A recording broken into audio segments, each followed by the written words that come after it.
Beginning, the Treaty of Two Worlds. The war between Earth and the Zevran Dominion had lasted 11 years. 11 years of endless fire, broken skies, and the sound of metal grinding against metal in the cold vacuum of space. By the end of it, both civilizations were exhausted.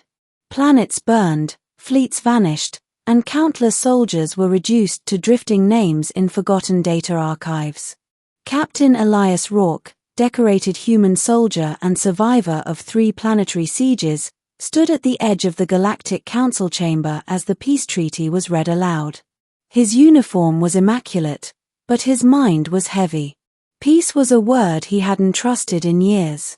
As a gesture of unity between Earth and Zevra, the mediator's voice echoed through the silver halls. A marriage will be arranged between a representative of humankind and the daughter of Zevra's ruling matriarch. Elias blinked. That part hadn't been in the earlier drafts. A murmur spread through the chamber. The human delegates looked uneasy. The Zevran envoys, tall, shimmering-skinned beings with silver-blue eyes, stood perfectly still, unreadable. The union, the mediator continued, will symbolize trust and shared destiny between our two species. Elias felt the eyes of his superiors turn toward him. "You've been chosen, Captain Rourke," said Admiral Stone quietly beside him. "You're the only human with both military honor and a history of fair diplomacy with the Zevrans." Elias turned. "Chosen, to marry an alien princess?"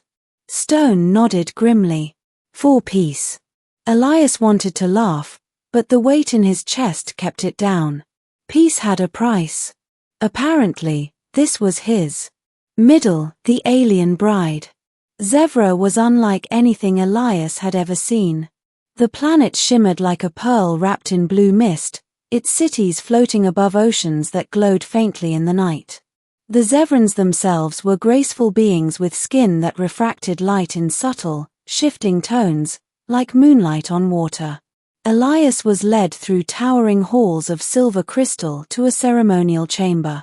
There, surrounded by attendants, stood Princess Liara, the one he was to marry. She was breathtaking in an otherworldly way.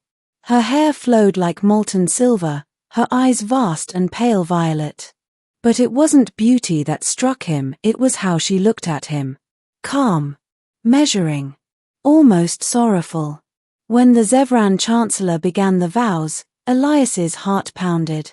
He repeated the translated words as instructed, though he barely understood half of them. A soft light glowed between them as their hands touched for the ritual seal. Liara spoke in her native tongue a sequence of melodic, crystalline tones.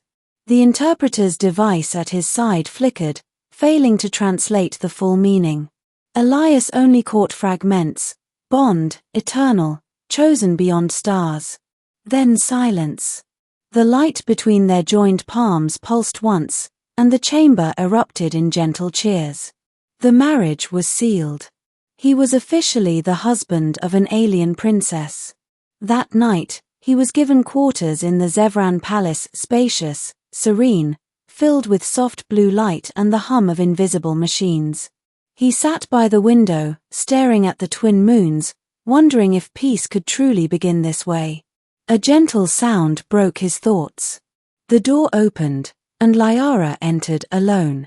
Her long gown rippled behind her like liquid starlight. Elias stood quickly, unsure of what to do. "Your Highness," he began, She raised a hand, graceful but firm. "No titles," she said. Her voice, smooth, melodic, unmistakably human in tone, made him freeze. She was speaking English. "Perfectly. You can speak my language?" he asked, stunned.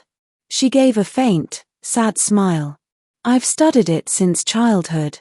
My mother said, one day I might need it." The words hung in the air. She stepped closer, eyes reflecting the blue light of the room. "Elias Rourke," she said softly, "do you resent this union?" He hesitated.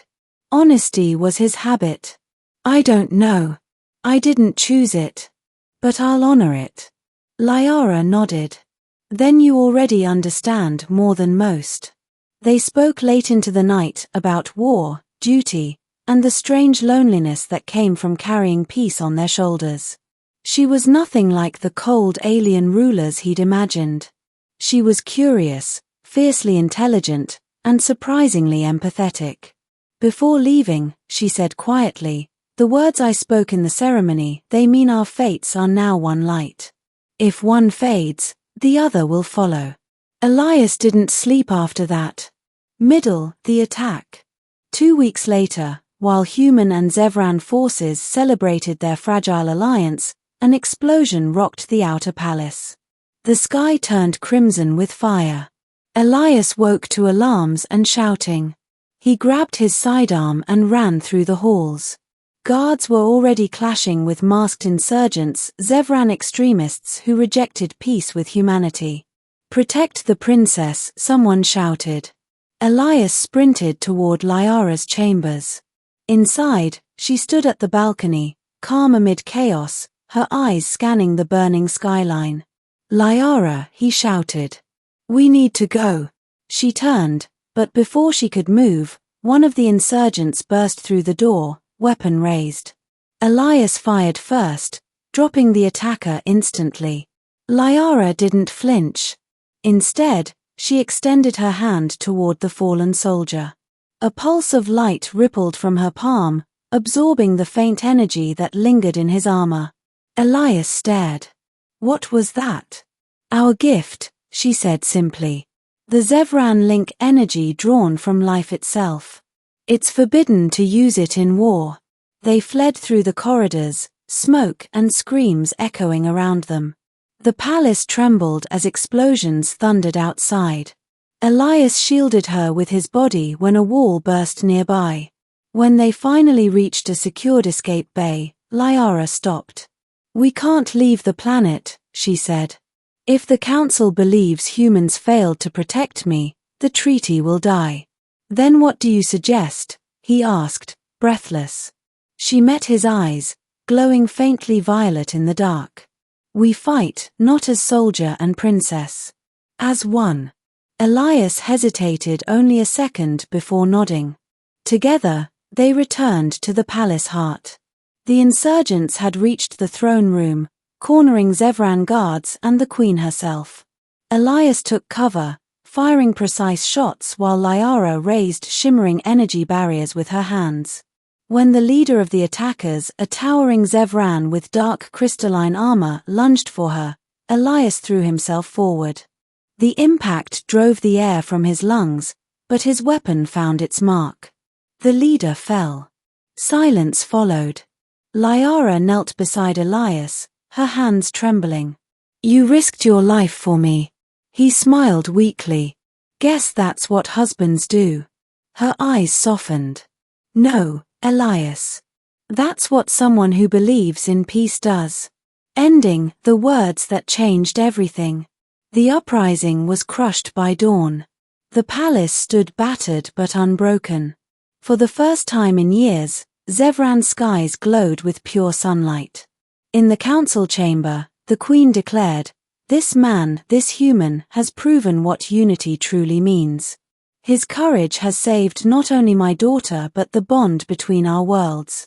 Elias was awarded the Crest of Harmony, the highest Zevran honor. But it was Lyara's gaze that stayed with him, not the applause. Later, standing on a balcony overlooking the sunrise, Lyara joined him again. "Your people will return soon," she said softly. "They'll want you back on Earth." He looked at her. "And you?" "I will stay. My duty is here." "But," she paused, searching for the right words. "In my language, there's a phrase, Telsa en vot narai. It means the heart finds its home, even in another world."